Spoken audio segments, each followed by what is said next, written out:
चले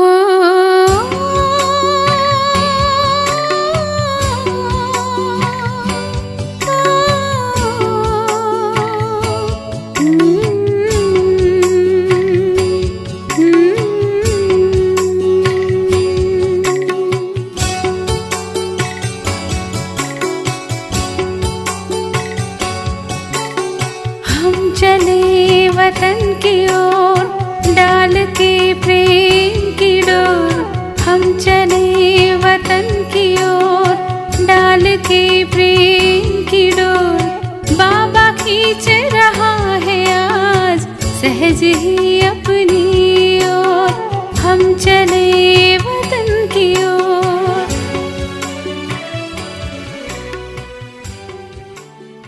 ஓம் சாந்தி.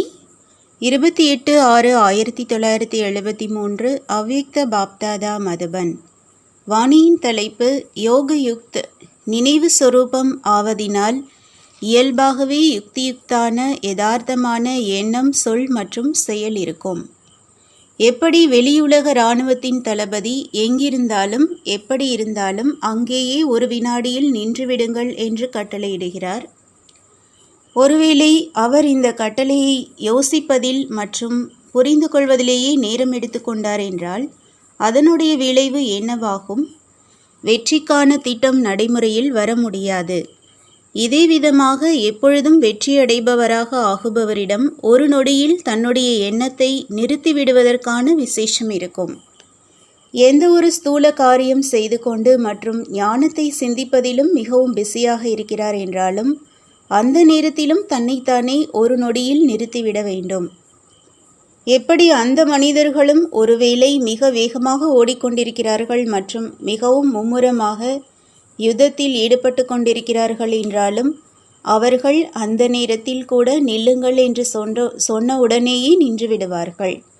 இதேபோல் எந்த நேரமும் இந்த எண்ணத்தை வைக்காதீர்கள் மற்றும் இந்த நேரம் சிந்தனை செய்வதற்கு பதிலாக விதைரூப நிலையில் நிலைத்துவிடுங்கள் என்றால் வினாடியில் நிறுத்திவிட முடியுமா? எவ்வாறு ஸ்தூல கர்ம இந்திரியங்களை ஒரு நொடியில் எப்படி மற்றும் எங்கு செய்ய விரும்புகிறீர்களோ அதை செய்ய முடியும். அவற்றின் மேல் அதிகாரம் இருக்கிறது இல்லையா?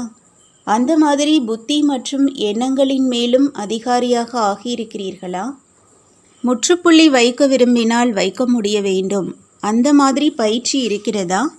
விஸ்தாரத்தில் செல்வதற்கு பதிலாக ஒரு வினாடியில் முற்றுப்புள்ளி வைத்துவிட வேண்டும். அந்த நிலையை புரிந்திருக்கிறீர்களா? எப்படி டிரைவிங் லைசன்ஸ் எடுக்க செல்கிறார்கள் என்றால் வேண்டுமென்றே அவரை அதிவேகமாக ஓட்ட வைத்து திடீரென்று நிறுத்த செய்வார்கள் மற்றும் பிரேக் போட வைப்பார்கள். இதுவும் கூட பயிற்சி அல்லவா?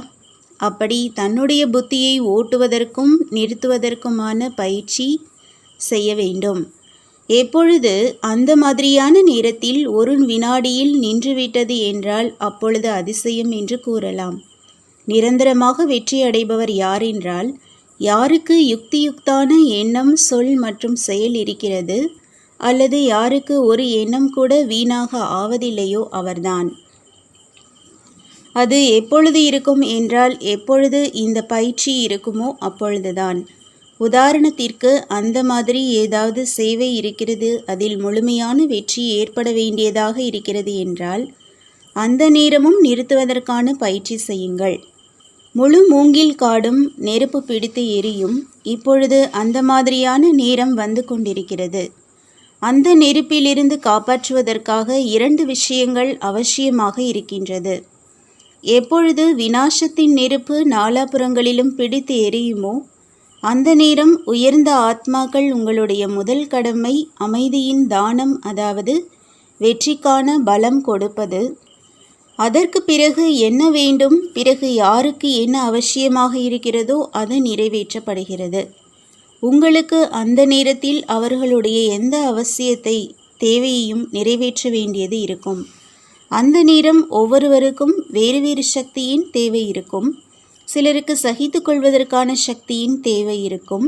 சிலருக்கு உள்ளடக்குவதின் சக்தியின் அவசியம் இருக்கும். சிலருக்கு தீர்மானம் செய்வதின் சக்தியின் தேவை இருக்கும். மேலும் சிலருக்கு முக்தியின் அவசியம் இருக்கும். யாருக்கு என்ன விருப்பம் இருக்குமோ அதை நிறைவேற்றுவதற்காக தந்தையின் அறிமுகம் மூலமாக ஒரு நொடியில் அமைதியில்லாத ஆத்மாவை அமைதியாக ஆக்கும் சக்தியும் அந்த நேரம் தேவையாக இருக்கும். எனவே இந்த அனைத்து சக்திகளையும் இப்பொழுதிலிருந்தே ஒன்றாக சேர்க்க வேண்டும். இல்லையென்றால் அந்த நேரம் உயிர் பிச்சை எப்படி கொடுக்க முடியும்? முழு உலகத்தின் அனைத்து ஆத்மாக்களுக்கும் சக்திகளின் தானம் கொடுக்க வேண்டியதாக இருக்கும். இந்த அளவு ஸ்டாக்கை சேர்க்க வேண்டும். அதன் மூலம் தானும் தன்னை சக்தியின் ஆதாரத்தில் நடத்துவிக்க முடியும். மேலும் மற்றவர்களுக்கும் கொடுக்க முடியும். யாரும் வஞ்சிக்கப்பட்டு இருந்துவிட வேண்டாம். ஒரு ஆத்மாவாவது வஞ்சிக்கப்பட்டு இருந்துவிட்டது என்றால் இந்த சுமை யார் மேல் வரும்? உயிர் பிச்சை கொடுப்பதற்காக பொறுப்பானவர்களாக யார் இருக்கிறார்களோ அவர்கள் மேல்தான் வரும். எனவே தன்னுடைய ஒவ்வொரு சக்தியின் ஸ்டாக்கையும் சோதனை செய்யுங்கள். யாரிடம் அனைத்து சக்திகளின் ஸ்டாக் சேமிப்பாக இருக்கிறதோ அவர்தான் உலக ஆத்மாக்களின் நடுவில் அதிர்ஷ்ட நட்சத்திரத்தின் ரூபத்தில் பிரகாசிப்பதாக தென்படுவார். எனவே இப்பொழுது அந்த மாதிரி சோதனை செய்ய வேண்டும். அமிர்த வேளை எழுந்ததிலிருந்து தன்னை கவனம் என்ற தண்டவாளத்தில் நடத்துவிக்க வேண்டும். தண்டவாளத்தில் வண்டி சரியாக செல்லும் இல்லையா? உங்கள் மேல் பாரதத்தின் மட்டும் அல்லாது முழு உலகத்தின் பொறுப்பும் இருக்கிறது. உயர்ந்த ஆத்மாக்களின் ஒவ்வொரு காரியமும் மகானாக இருக்கும் அல்லவா? எனவே முழு நாளிலும் அந்த மாதிரி ஏதாவது வார்த்தையோ சொல்லவில்லையே என்ற இந்த சோதனையும் செய்ய வேண்டும். மேலும் மனதில் எந்த வீணான எண்ணமும் ஓடவில்லையே அல்லது ஏதாவது காரியம் தவறாக நடக்கவில்லையே என்பதையும் சோதிக்க வேண்டும். ஒவ்வொரு எண்ணத்தின் மேலும் முதலிலேயே கவனம் இருக்கட்டும். யோக யுக்தாக நினைவு சொரூபமாக இருப்பதினால் தானாகவே யுக்தியுக்தான மிகச் சரியான எண்ணம், சொல் மற்றும் செயல் இருக்கும். நல்லது. ஓம் சாந்தி. तुम बच्चों को तो सर्विस करनी है, जो बाबा कहते हैं सबको ये बताओ कि देखो तुम्हारा एम एंड ऑब्जेक्ट ये है, एक गीता है बगैर, ये राजयोग है ना बच्चे।